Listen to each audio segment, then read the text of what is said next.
In nomine Patris et Filii et Spiritus Sancti. Amen. Shalom! Aleichem! Magandang umaga sa ating lahat, saan mang panig ng buong mundo.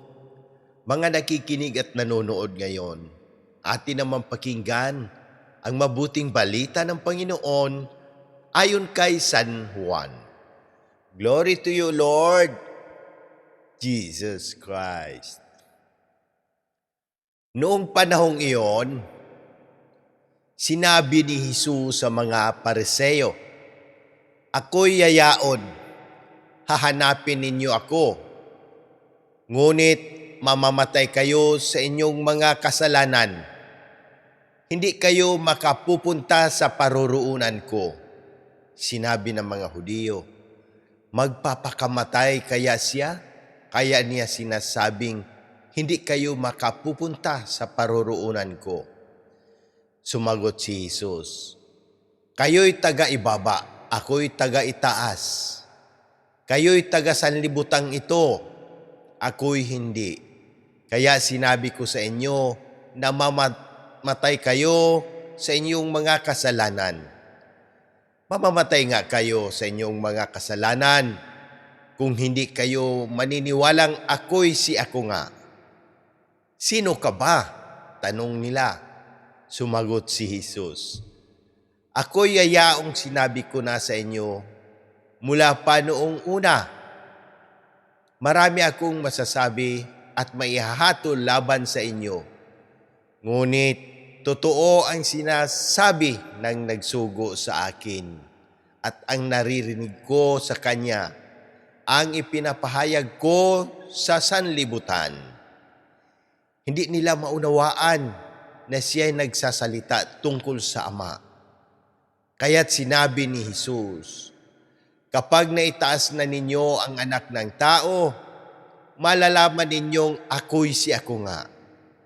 Wala akong ginagawa sa ganang sarili ko lamang. Nagsasalita ako ayon sa itinuro sa akin ng Ama, at kasama ko ang nagsugo sa akin. Hindi niya ako iniiwan sapagkat lagi kong ginagawa ang nakalulugod sa Kanya. Marami sa nakarinig dito ang naniwala sa Kanya." Ang mabuting balita ng Panginoon. Praise to you, Lord Jesus Christ. Pagnilayan natin bilang Romano Katoliko, ngayong Tuesday of the 5th week of Lent. Sa mabuting balita ngayon, malinaw ang babala ni Jesus. Mamamatay kayo sa inyong mga kasalanan kung hindi kayo naniniwala na ako'y si ako nga. Malalim ito. Hindi lang ito simpleng paniniwala. Ito ay buong pagtanggap kay Jesus bilang Diyos, tagapagligtas at Panginoon ng ating buhay. Sinabi ni Jesus na siya ay taga-itaas habang tayo ay taga-ibaba. Ibig sabihin, kung mananatili tayo sa makamundong pag-iisip, kasalanan, pride, disobedience, hindi natin siya mauunawaan at hindi tayo makakasama sa kanyang pupuntahan sa langit. Pero may pag-asa kapag siya ay naitaas sa krus, doon natin makilala kung sino siya. Ang krus ang pinakamalinaw na patunay ng pag-ibig ng Diyos. Kaugnay ng unang pagbasa sa Biblia, sa bilang, ang mga Israelita ay naligtas sa pamamagitan ng tansong ahas Kapag tumingin sila dito, sila'y gumagaling. Ito ay prefiguration ni Jesus sa krus. Kapag tumingin tayo kay Jesus na may pananampalataya, tayo ay gumagaling sa kasalanan at kamatayan. Ano ang tamang gawin bilang mga Romano Katoliko? Una, maniwala at sumunod kay Jesus. True faith in obedience. Hindi sapat ang naniniwala ako. Kailangan may gawa.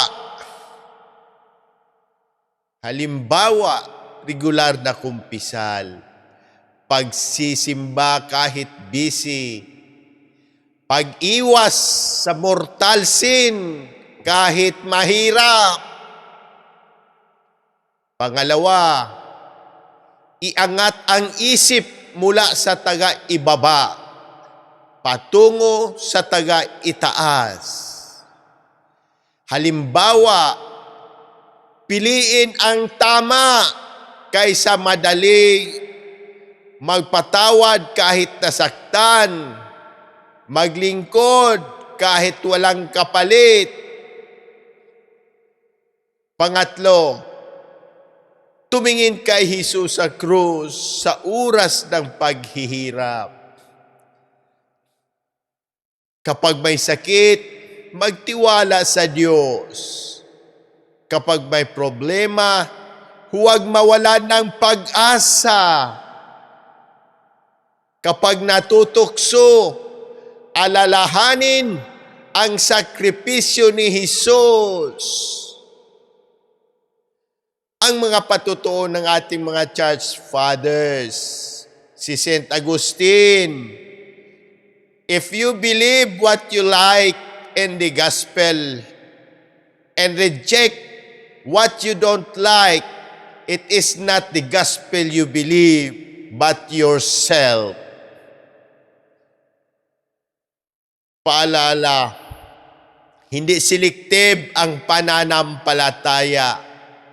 Buo dapat. Si St. John Chrysostom, ang hindi paniniwala kay Kristo ay nagbubulag sa tao kahit malinaw na ang katotohanan.